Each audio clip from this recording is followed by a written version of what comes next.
Do you think I'll run for president at 40? I don't know if you'll think about running for president, but you definitely won't be an actual candidate. But if I was an actual candidate, would you vote for me? But you won't be. I know I won't be. You won't be, that's the thing. Okay, fair enough. That's a fun... You could put your name on the ballot, but you will not be. You would get your name on the ballot, actually. You'd have to get a lot of signatures for that. Yeah. I could get a lot of signatures. No, you can't. Well, hello everyone, and welcome to the Very Reasonable Pilots podcast. I'm your host, Charles Long. Shitty enthusiasm. Let's try that again. Wow. Yeah. I didn't realize this was the Very Depressed podcast. I was just told I would never be the president. Yeah, I'm never going to be the president either. Most of us will never be the president, Charles. That is true. Are you that upset? Okay. What is this, like the second grade class, and the teacher saying, you can be whatever you want to be, Charles? Oh. Yeah, exactly.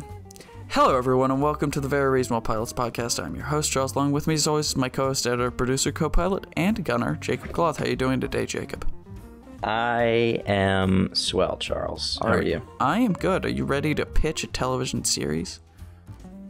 No, I'm not, because it's not my turn this week. Is it not? Is it my turn? You know this. Oh, I do. I do know this. Yeah, you're right. You do know this. Yeah.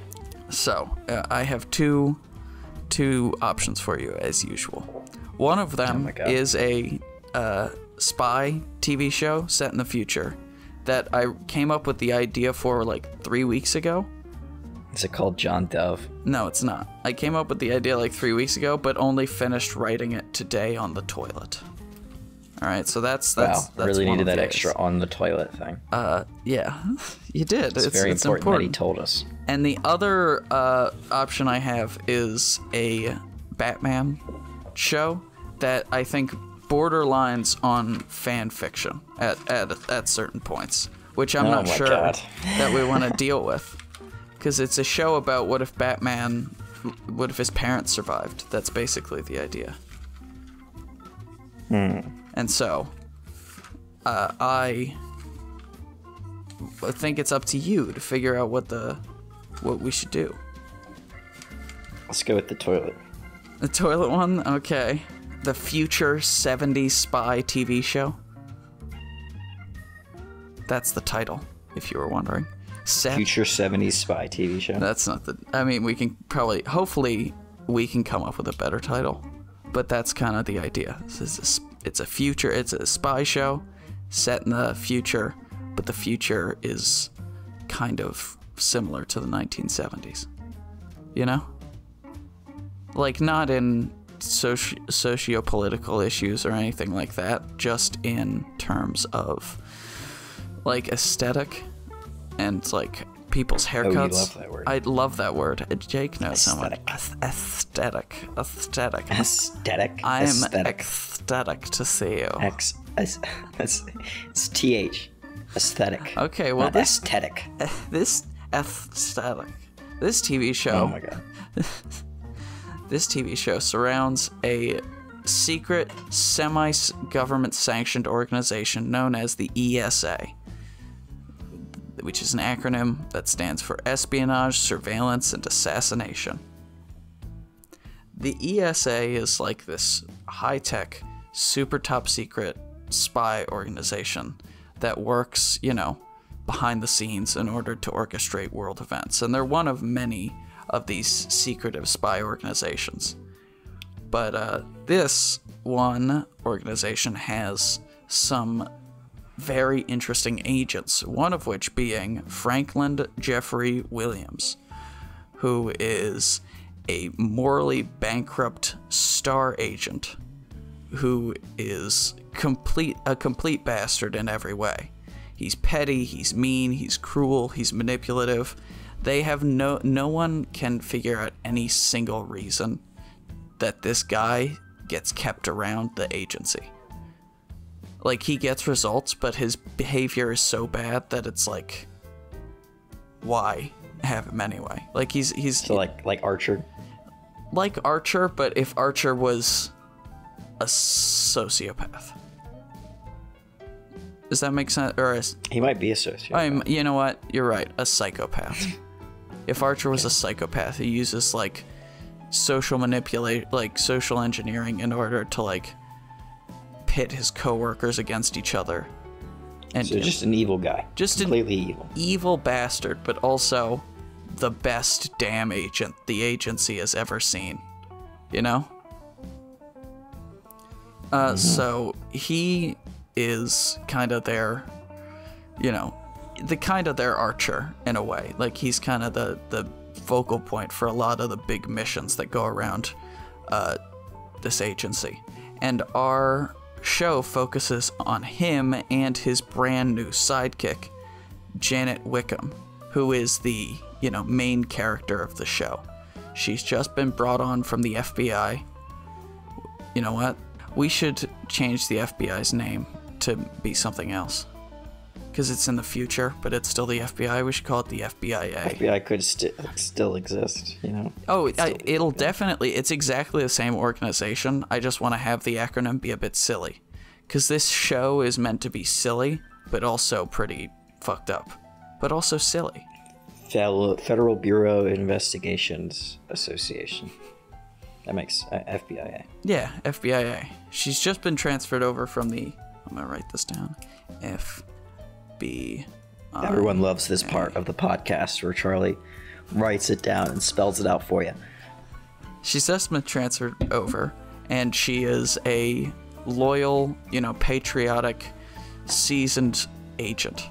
She, you know, cares about her partners, and she cares about the citizenry, and she cares about the you know, organization that government provides. Like, she sees her work as, like, you know, I will do what needs to be done in order to get the job done. Like, you know, means to an end, but also at the same time, I'm not a monster about it. I feel bad. I have emotions. Mm-hmm. And so she is, and she's also very much a people person. Like, she's bubbly and she's nice and she's, like, friendly to everybody, but she can also kick your ass.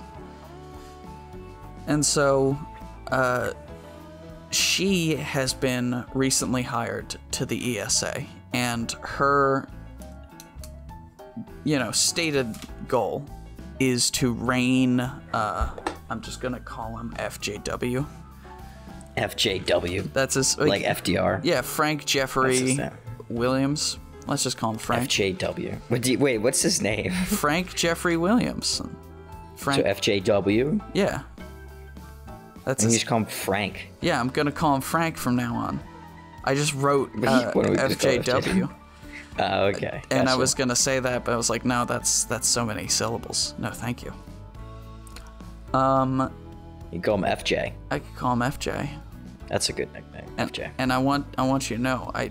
And then we could, and then the kids around the office, they could stand for freaking jerk, but maybe not freaking, dependent on fucking jerkwad.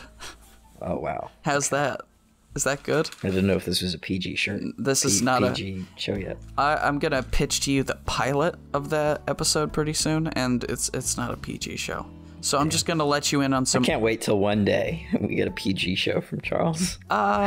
We could do that if you want. I'm gonna introduce you. No, you don't have to do it this show, but yeah, one day, I imagine, in a world far, far away, in an alternate dimension where your parents live in a van shows. And I run the podcast. And no one understands why you just brought that up because we didn't record that part. Oh yeah, we did. It doesn't matter. It's fine. No. But Janet Wickham is a great agent, and she's been brought on, you know, her stated goal is to help rein in Frank's, like, more sadistic behaviors, you know? Because she's tough, but she's fair, and she cares about people, and they're like, that's exactly the kind of sap we need to pair with Frank. Just kind of, you know, another in a long list of agent nannies that are, you know, keep their eye on top of him, and... you know, they all have died in horrible ways, and he doesn't give a shit. And so that's her stated goal, but maybe there's a secondary goal that is a little bit more in terms of spycraft, because spying is the point of the show. So I'm also, we're going to talk about the kind of villains that this show is going to, that the ESA is going to deal with week to week, because it's still a fun action show with cool 70s spy tech. So there's, you know, all sorts of, like, laser pens and, like, cigarettes that, fire little rockets and all this fun stuff. And I also have the idea that there's nobody smokes anymore because it is the 70s and everyone it is the future. It's the 70s? Holy shit, I thought this was in the future. Yeah, it's the year 2264, so nobody actually smokes anymore. It's all just fake vapes. So it's the 60s. I would like it if they called it the 60s too. That'd be funny. Yeah. Because it is the 60s. I mean, in the future, we'll eventually get to a point where we'll call the times we're living in right now the 20s. Yeah, I know. I'm very excited about it. I hope that happens. Like, no one ever... Can you imagine, like, in 1890, somebody's like talking and they're like, yeah, I was born in the 80s. Man, you know when we had the best fashion in the 80s? 80s had the best fashion. Yeah. 1780. We used to all wear those puffy shirts for that one week. Yeah. It was awesome. We had the ponytails in the back, the little ones. It was great. But yeah, I'm going to introduce you to some of the villains of this show. First being D.B. Winthrop, who is a gun-running smuggler and wild animal, transportation and, what's that word that people use? Smuggler? No, when they steal wild animal. Poacher. He's a poacher. Wild animal poacher. Rustler, cattle rustler. Yeah, and he's also a comic book fan. So he self-styles himself, Jesus fucking Christ. He styles himself as a super villain. So like maybe each time we see him, he's got a different like super villain haircut. Like he's bald in one of them, and then he's got like a goatee, and then he's got a ponytail, and he's always got a different like themed operation going on, and all his guards have like themed weapons that look like, oh, it's a shrink ray or it's an ice gun or whatever, but they just shoot real bullets. And it people get distracted by all the gimmicks and they forget that it's like, oh, that's it may be shaped like a giant fish holding like an apple above its head, but it's actually a grenade throwing robot that has a flamethrower at the bottom. Yeah. And so they're dealing with him, and he's like got all sorts of catchphrases, and he's a bit of a joke, but he's also a very dangerous person, and he's like decided that the ESA is his nemesis, because every villain needs a nemesis. Mm-hmm. So he's decided that the ESA is his nemesis organization. He's like, I will stop at nothing and take you down, And the other major villain of this series is Hexagon, which is a drug manufacturing operation. It's like a cartel sort of situation, where it's like this massive international guns and drugs smuggling ring, but also criminal organization that is like raking in billions of dollars over, every year, and they've got tons of political like power and influence. And the joke with them is that their name is Hexagon, and they know it's an acronym, but they have no idea for what. Like they haven't been able to figure it out yet. Yeah. Because you know how in Spectre, whenever it's like the acronym of Spectre, like the actual words it means it's ridiculous. It like doesn't make any fucking sense, because like some words just don't get an acronym, and some of the like letters are just like, oh, it's two letters together and they are an acronym on their own. It doesn't make any sense. So I want that, so we can like have a character who works at the base, who's like a code breaker, and his entire like season arc is figuring out what Hexagon means. For the kids at home, by the way, SPECTRE is an acronym for Special, SP, Special, Executive, Counterintelligence, Terrorism, Revenge, and Extortion. Yeah, revenge? What kind of company has revenge in its title? They obviously just wanted to use SPECTRE. Yeah, exactly, because it's a cool name. They could have just had it as SPECTRE, Mm-hmm. Maybe they based themselves off of, revenge is their idea, right? And then they pick Spectre, like the old DC hero. Yeah, but no, they're Spectre with also a squid for their symbol. That's for true, some reason. Hydra. Like Hydra, but different somehow, because there are not as many Nazis, probably. Mm-hmm. Yeah, I feel like people ignore the fact that Hydra's Nazis. You know? I don't think they do. I think that's their big thing. But, like, I feel like people are just like, oh, they're just bad guys. You know? I mean, I'm pretty sure everyone knows Hydra's Nazis. Yeah, still. I feel like it's overlooked. It's kind of their thing. It's overlooked too much, I say. Like the fact that... I think maybe you just forgot, and now you're projecting the fact that you forgot on everyone else. The fact that Red Skull is a Nazi, I feel like should have come up in the fact that when he was on Vormir in the movies. You know? No. I mean, they didn't even know who he was. Exactly. Why don't they know who he was? He was a Nazi war criminal. I don't think I would recognize, like, I'd recognize, like, Hitler, right? I'd recognize the Red Skull. But I wouldn't recognize, Erwin Rommel. Did you see the Red Skull? Did you see his big red skull? I would recognize that but shit. See, they're also on, like, an alien planet. You don't want to be racist to assume that. But he's got a German accent.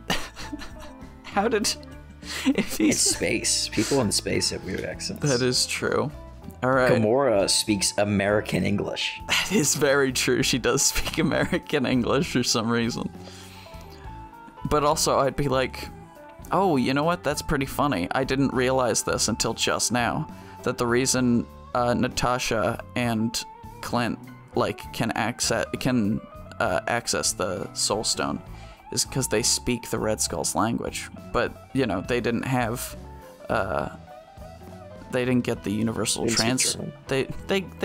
knows English. He loved talking English. I didn't realize this was a Marvel podcast. Oh, yeah. It should be the podcast where you explain your spy show. Okay, last two things, and then we'll get to the pilot. There's a drug called Overdrive that makes your body work at 100% efficiency, but it makes you die way faster. And Frank Jeffrey Williams is popping these constantly. And this drug means you don't have to sleep, you don't have to poop, you don't have to pee. Your body is absorbing everything you put into it. And there's a drug called Reader, which lets you read people's minds, but also makes you go blind. And these are the major drugs that Hexagon is dealing. You know? So... the pilot starts with it's Janet's first day on the job. She gets to the address, we cut to, it's just like a letter underneath of her door. She comes up, picks it up, it's just like a card. It has an address on it, like a blank business card inside the envelope. It's got an address on it. And she's like, oh my God, this is how they said I would get the job in the briefing. I can't wait. I'm so excited. And so she, gets all ready, gets to work, gets a cab, whatever. We get to see the city. And, all the cabs are 70s style, but they're floating. Everything's got a button or a dial or a switch. You're loving a switch. We're loving a little dial or a turn of a knob. People are, screaming at each other. Maybe there's, some sort of crazy alien looking guy or some sort of cat man. I don't know. We can figure it out on the day. But it's a weird, crazy future. And, people have laser guns, but people also have regular guns and disintegration rays and that sort of thing. And she gets to the address and it's, a waste disposal plant. And she's very confused and frustrated. And she goes in and says, hey, do you guys know about the super secret spy organization that... I say no, and she leaves, roll credits. And they say no, and then out of the darkness, 2 gunshots go off through their brains, and it's like they didn't know, but that was a test, and you failed. What? Get out. What? No, she goes in, she hands them the card. Oh, I thought you were serious. I didn't realize that was a joke. I was like, what the hell is that? She goes in, it's like these 2, greasy looking dudes, and they start, they're, leering at her and being creeps, and then she hands them the card, and it's revealed that they're actually 2 robots that have been created to, scare people away. And, their heads crack back, and, a doorway opens behind them. To this crazy underground bunker sort of space where all of this crazy like sci-fi technology and spy technology is being tested, and it's like an entire like glass situation where all these boxy offices are all lined against this giant like football field sized like area where all of the science is happening, and all of the offices are looking in on it, and it's like all glass and bulletproof glass. So maybe as soon as we get in, she like stares in awe for a second. She's like, whoa, and then something goes off and a guy like gets squished up against the glass, and like maybe, I don't know, do you think he should be squished like a grape popping, or just like a little bit? Do you think there should be blood and guts everywhere and they're like hosing it off? Or not? That's up to you how graphic the show is, I guess. Maybe, well, it doesn't have to be that graphic. She could just look away. Be like, ooh, and then like the 2 scenes later we can see like a little mop and bucket droid taking care of it. Okay. But she's like, whoa. Pretty messed up. Gets in there, and then she meets like this sort of bellhop guy. He's this short, diminutive little dude with the like bellhop uniform on and a little hat, and he is like, his name's Gustav. Oh my god, that should be a great name. That is a great name, Gustav. Right, yeah, Gustav the bellboy. It's because of Grand Budapest. That's what I was going for. I haven't seen that movie, but that is a great name for the bellboy man. He is kind of like the bitch of the like woman who runs the agency, who I haven't come up with a name for, but she's a stern, you know, business-focused M type. You know, M from James Bond. From James Bond. From James She's like Bond. the leader, people. Yeah, she runs everything. She's a grizzled agent. She's, you know, she could be cruel and manipulative, but she also cares about her agents, you know, and she understands the risks of having an absolute sociopath like Frank on the team. And, you know, that's what she's talking about when Janet is brought into her office, right, by the little bellboy, and she's like, I understand, you know, the people that I work with, the people that work for me, you know, I am in they are in my care, and I care for all of them very deeply, but I also understand the kinds of people that they are. They're killers, they're thieves, they're liars, you know, and Frank is the worst of them all. He's a monster through and through. I know that. I make no reservations about it. Because we need a monster, but we also need somebody to keep a leash on that monster. And that's why I hired you. And she's like, me? And then we haven't come up with a name for the M type. What should we call her? How about this? We call her J-Lo. Agatha. Okay. J-Lo. We're not calling her J-Lo. J-Lo. It's a code name. It's from centuries ago. It's a musical icon from centuries ago. No, we'll call her Agatha. Agatha's a good name. She's like, that's why I hired you. And I was like, me? But I'm fresh out of the academy. I barely know him. And it's like, exactly. He's developed a negative opinion of literally everyone in this office. But he hasn't met you yet. He doesn't know you. He doesn't know what you're capable of. She's like, and she's like, Janet's like, but what? And it's like, neither do I. I don't know what you're capable of either. So impress me. And, you know, that's her explaining her, you know, direct mission while here is to keep a leash on Frank. But she has a secondary mission. There's been a mole inside of ESA that's been feeding information to their competition. Should call pest control. For the past, like, couple of months. So, I need you to figure out who that is. Damn, they're giving this girl a lot of work. Yeah, exactly. That's she's gonna say, like... She's gotta do her spy stuff, she's gotta handle this dude, and she's gotta find them all. Well, she's like, I know you're the only person I can trust here, because you're the only person who didn't know that this organization existed when the leaks started. You know? So she's like, so you're my mole catcher. It's like, if you do all this stuff properly, I'll see that you're well rewarded. I'll take you off Frank duty. You know? Ooh, so that's her incentive. Do this and you get off Frank duty.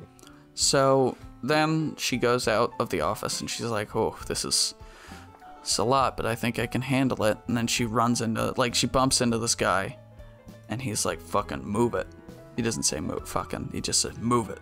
And she's like, hey, asshole, watch where you're stepping, you know? And they, like, start yelling at each other. And, you know, Agatha comes out and says, like, cut it out, you two.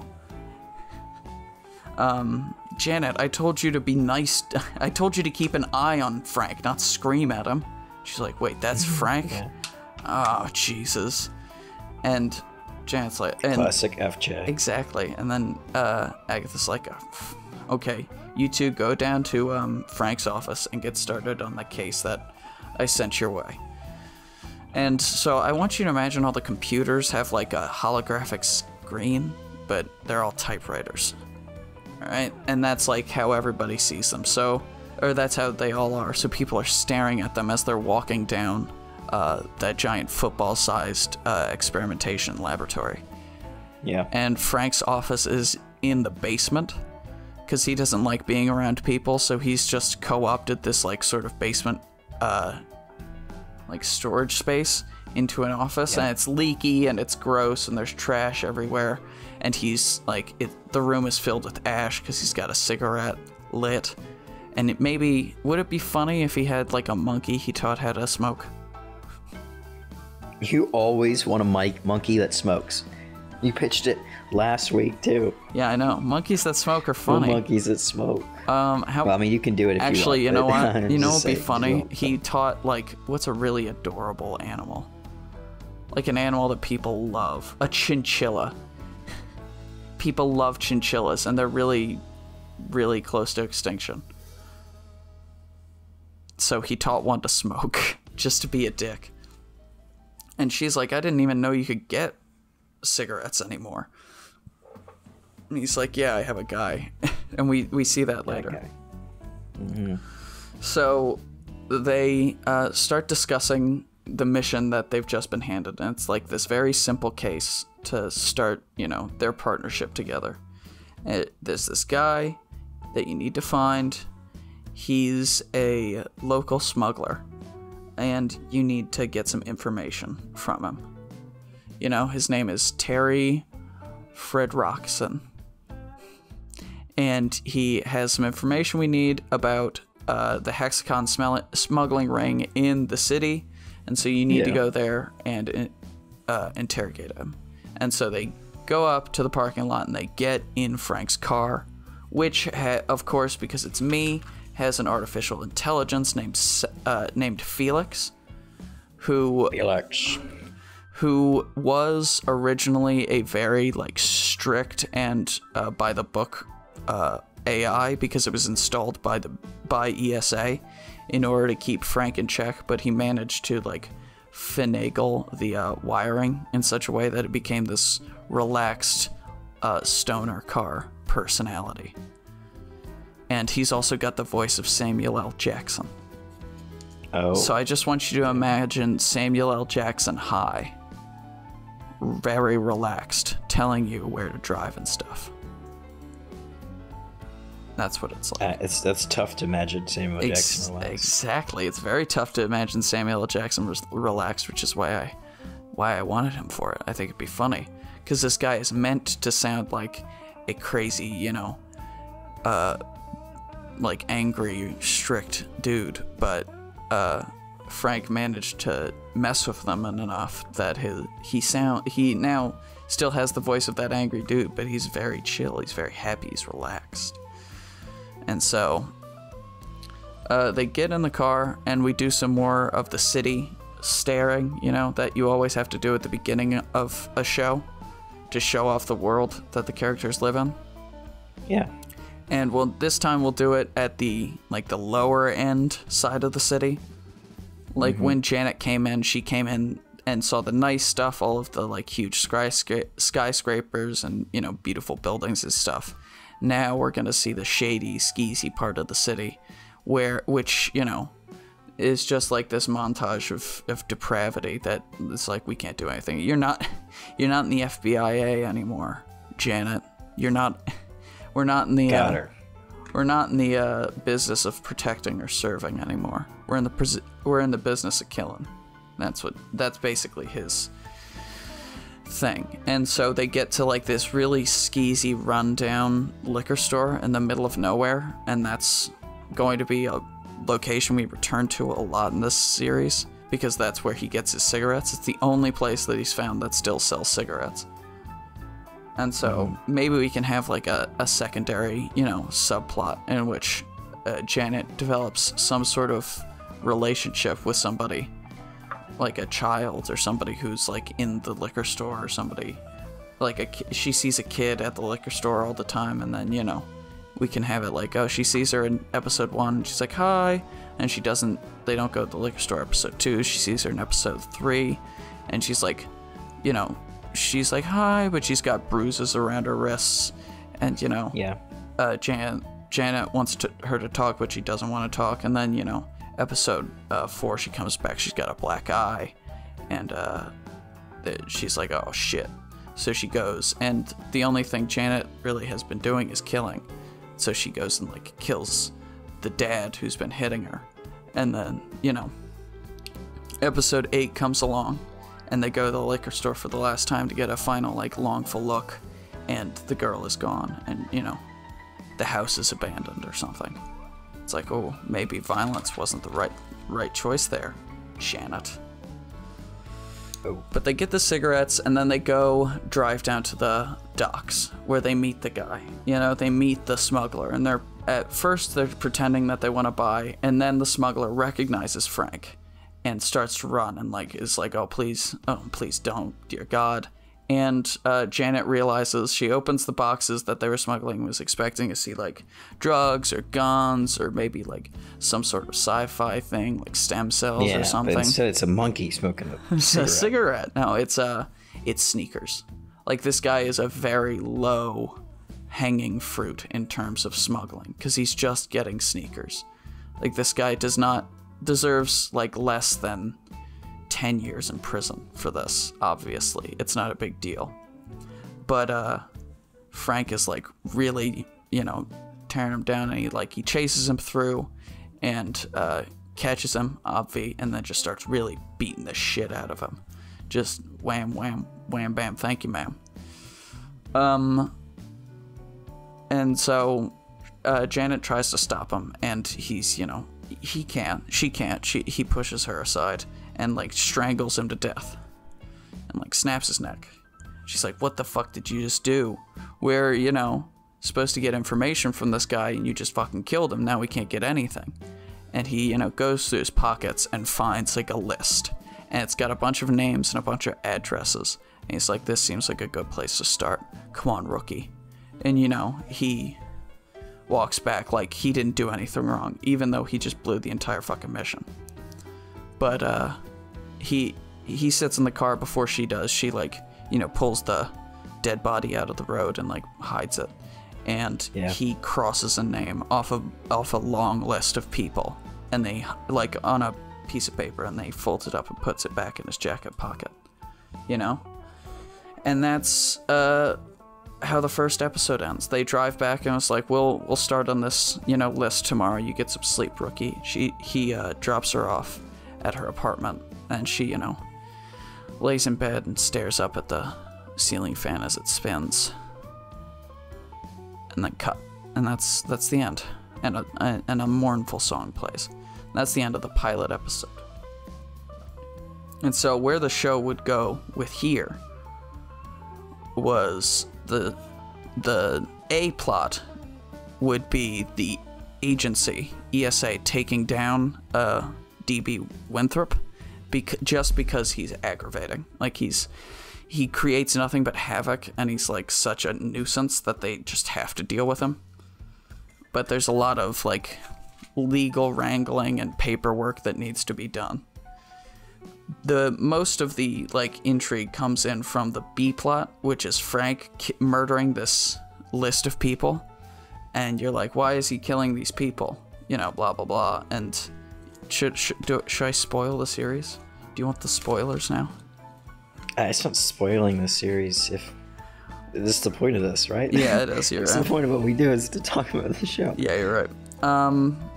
So spoilers ahead for this thing that doesn't exist. Frank is actually secretly immortal. He cannot die. Oh my god.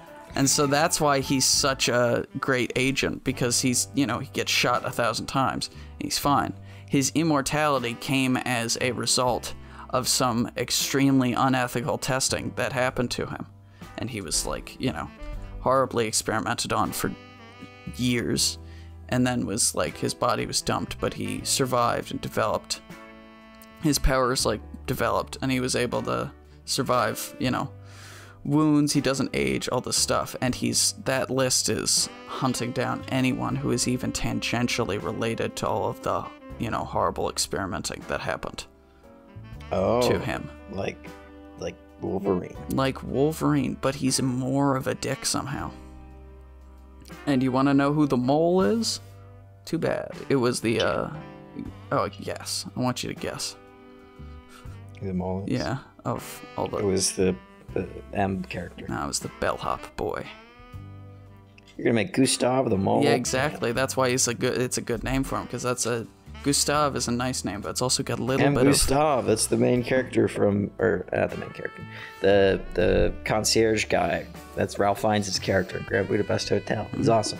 Well, now he's the mole, and he's like, I've been pushed around for years. I've been working in this job since I was 22. And I was like, 22? How old are you? Like, you know, 28? I'm 43. He like takes the helmet off. He takes the little fez off, and he's got like a huge bald spot.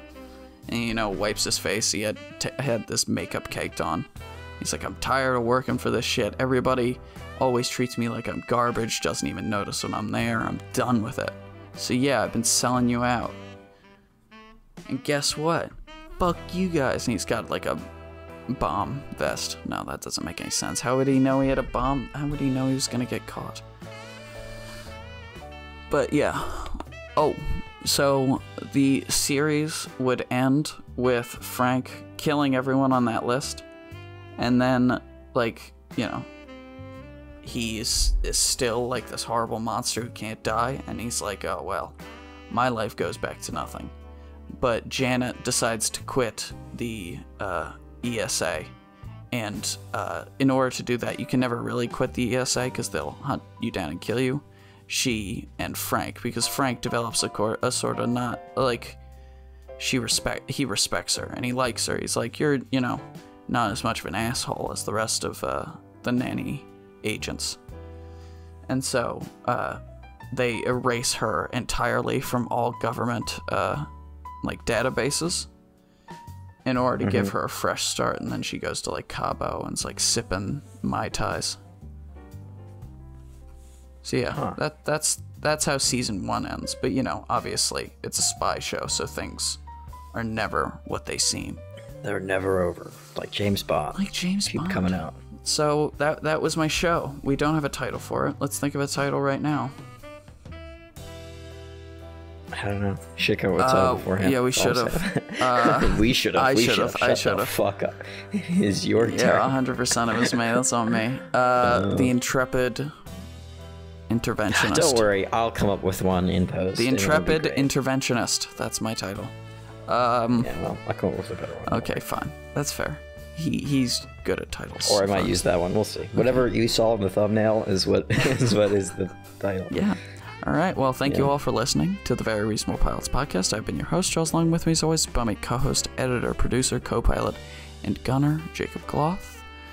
If you like what you heard here and you want to hear more, please give us a like, a follow, subscribe, tell your friends, tell a bird on the street, tell a cigarette butt at your feet, and tell my heart, which you'll meet.